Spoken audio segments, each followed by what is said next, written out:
He who possess most must be most afraid of loss. Oh, itu pelajaran luar biasa dari Leonardo da Vinci. Ia yang punya paling banyak biasanya punya rasa takut kehilangan paling besar. Kalau ini sederhana sebenarnya. Kalau yang kamu miliki banyak, takut kehilanganmu pasti lebih besar. Ini nasihat buat kita. Hidup kita jangan tergantung pada kepemilikan. Kalau hidupmu tergantung pada kepemilikan, maka hidupmu akan diwarnai oleh rasa takut kehilangan. Jadi, kita kan sering menghubungkan diri kita dengan sesuatu di luar diri kita dengan kata-kata memiliki atau kata-kata punya. Aku sekarang punya pacar loh. Itu alamat kamu akan berhadapan dengan ketakutan kehilangan pacar. Yang tidak punya pacar tidak punya ketakutan kehilangan pacar. Ya. Salahnya di mana? Salahnya di relasi yang kamu sambungkan dengan pacarmu tadi loh. Salahmu sendiri pakai kata-kata punya, pakai kata-kata memiliki. Wong sudah bolak-balik dibilangin pacaran itu tidak mesti memiliki.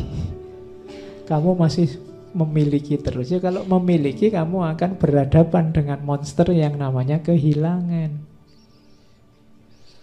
Ya. Oke ya. Ya tergantung strategimu lah, gimana caranya kalimatnya biar tidak punya atau memiliki. Aku sekarang apa ya? Yang tidak punya gitu loh. Aku sekarang ada pacarnya loh gitu. Ada pacarnya. Oke, ya pokoknya jangan dianggap memiliki lah. Emangnya pacarmu itu milikmu kan tidak. Iya. Ya kalian sedang saling membantu berdua, bertukar fungsi, bertukar manfaat. Tapi jangan poses. Harta juga begitu. Aku sekarang punya laptop. Ini laptop milikku loh. Ya sudah, kamu akan berhadapan dengan pada saatnya kamu akan kehilangan laptopmu. Oke, sehingga kalau laptopmu error, rusak, kamu sedihnya luar biasa karena ini kemarin milikmu. Itu yang agama menasihati kita, wanti-wanti jangan tergantung apapun selain Allah. Karena pasti kamu akan takut dan akhirnya kecewa. Karena semua yang selain Allah pasti akan meninggalkanmu, jenisnya apapun. Jadi kalau ingin hidup tenang, kurangi keterikatan dengan apapun. Harta, keluarga, anak, istri, dan lain-lain. Bukan berarti nggak boleh dekat, Kak. Yang ngelarang dekat siapa? Jangan terikat. Terikat itu nama lainnya tergantung. Biasanya mengujinya dengan kalimat kalau tidak. Kalau tidak kamu, aku ndak. Kalau tidak ada kamu, hidupnya gelap. Kalau tidak laptop ini, aku ndak bisa kerja. Kalau ndak ngerokok, pikiranku bunek. Itu ciri-ciri ketergantungan. Begitu ada kata-kata kalau tidak, berarti kamu tergantung. Ada poses di situ dan punya potensi kamu kecewa dan kehilangan. Kecewa, kehilangan, rasa takut, kumpul semua di situ. Dinasehati oleh Leonardo da Vinci, he who possess most must be most afraid of loss. Maka yang paling gelisah dengan kehilangan, kalau harta ya orang kaya. Orang yang lebih kaya dia lebih takut kehilangan. Sementara yang lebih tidak punya apa-apa, takutnya lebih sedikit, mau takut kehilangan apa, mau tidak punya apa-apa. Ya. Logikanya sesederhana itu. Makanya jangan mudah tergantung. Terus yang kedua ini, he who think little errs much.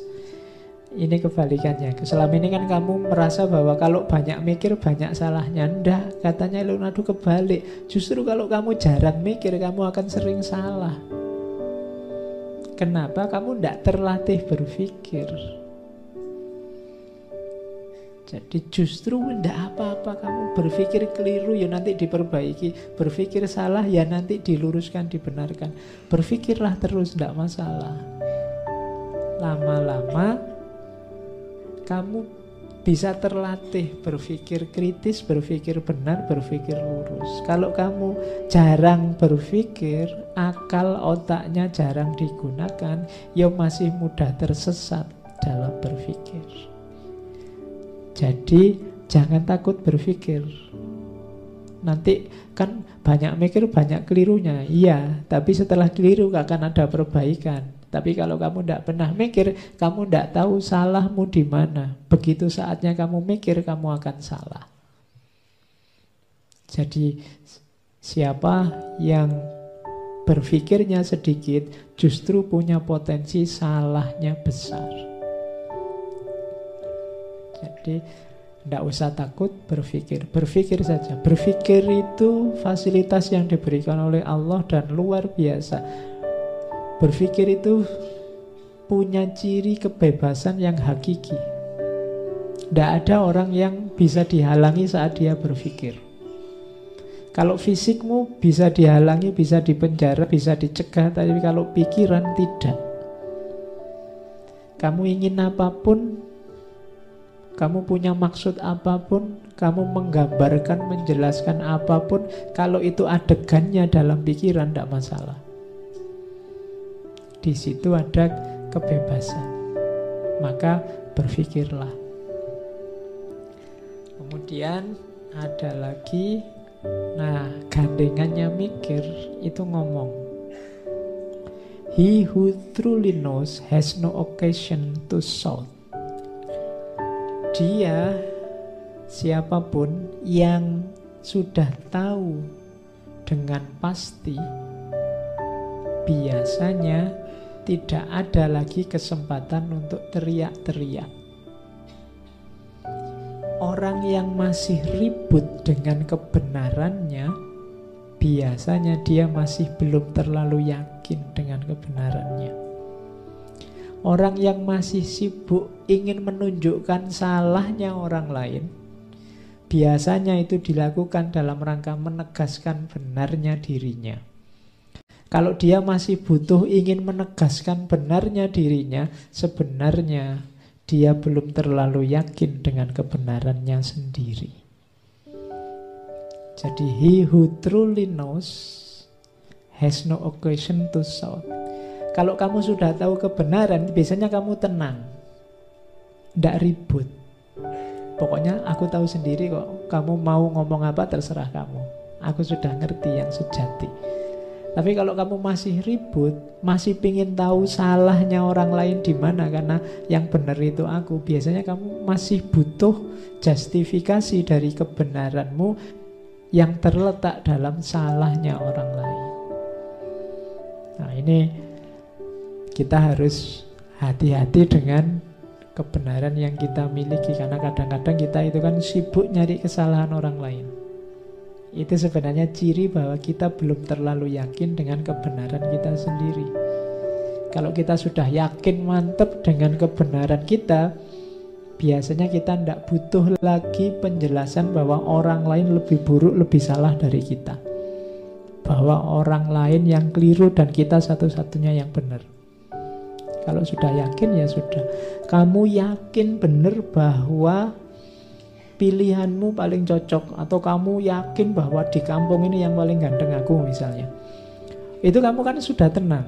Tapi kalau kamu masih nyari, loh itu kan lebih jelek, itu kan lebih jelek, itu menunjukkan kamu tidak terlalu yakin dengan kegantenganmu. Kami masih butuh untuk dijejer orang yang lebih jelek untuk menegaskan bahwa kamulah yang paling ganteng.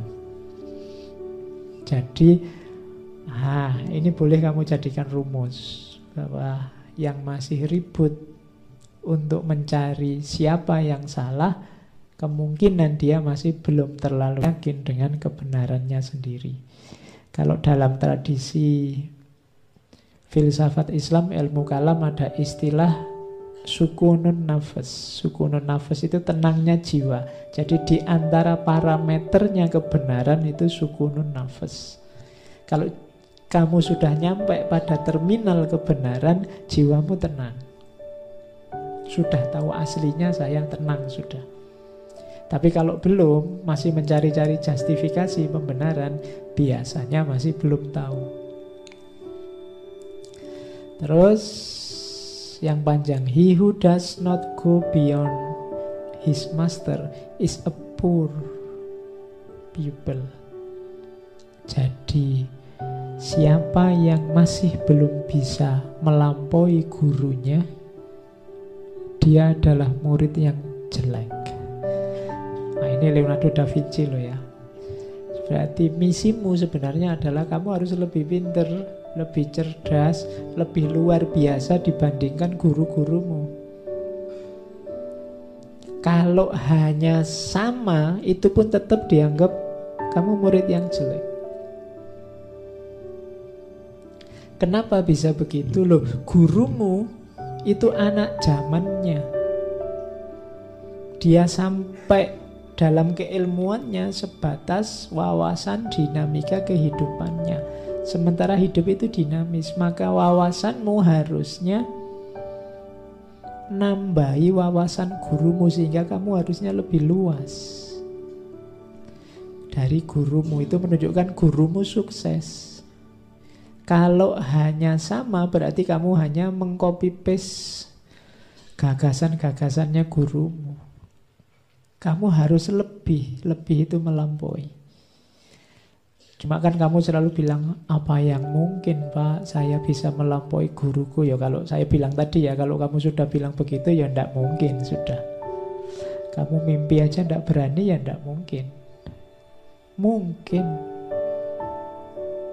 Kalau kamu ndak bisa melampaui gurumu, kenapa kok disebut murid yang jelek? Berarti kamu hanya mengulang, menghafalkan yang disampaikan oleh gurumu. Ndak bisa mengembangkan. Guru yang sukses adalah guru yang ilmunya mampu menginspirasi murid-muridnya. Menginspirasi itu bukan cuma mengulang kata-katanya, tapi melahir gagasan-gagasan baru yang dipicu oleh wawasan keilmuan yang disampaikan oleh gurunya. Makanya murid yang baik itu yang melampaui gurunya. Jadi kalian misalnya diperintah oleh takmir-takmir, barang siapa yang ingin mentranskrip ngaji ini, silahkan. Itu tulisan yang bagus, yang kamu tidak copy paste apa yang saya omongkan. Kalau hanya copy paste yang saya omongkan, orang lebih suka ngapain baca tulisanmu, dengar rekamannya, selesai. Tapi kamu olah versimu, tidak masalah. Namaku tidak usah disebut, nggak masalah. Terinspirasi itu kan bukan hanya ikut, tapi lahir gagasan baru, lahir pencerahan baru versimu. Yo nanti namanya pakai namamu. Nah itulah, he who does not go beyond his master is poor pupil.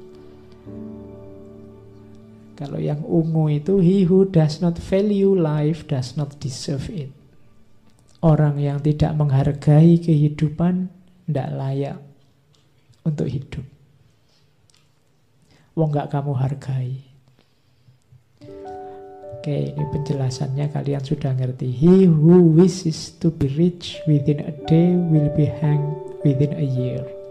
Siapa yang ingin kaya mendadak, dalam sehari dia ingin langsung kaya, maka tunggulah setahun lagi dia akan digantung. Tidak ada jalan instan untuk sukses. Jangan mudah tertipu oleh iklan-iklan promosi. Kaya mendadak, ikut ini sebentar saja langsung wis ndak ono rumus kayak gitu, ndak ada. Orang paling jenius di dunia, Leonardo da Vinci, ngomongnya semacam itu. Kamu bulan kayak gini masih ketipu. Ndak ada yang instan. Langsung sukses, langsung jaya, langsung dari mana jalannya langsung. Ujung-ujungnya ketipu. Tidak ada. Kalau ada yang menjanjikan setahun, sehari kamu bisa kaya, setahun depan orang ini mesti sudah digantung, katanya Leonardo. Jadi ndaklah, jangan ketipu yang gitu-gitu. Semua ada prosesnya. Untuk jadi seorang Leonardo da Vinci juga ada proses panjang, ada banyak rasa sakit yang harus dia alami.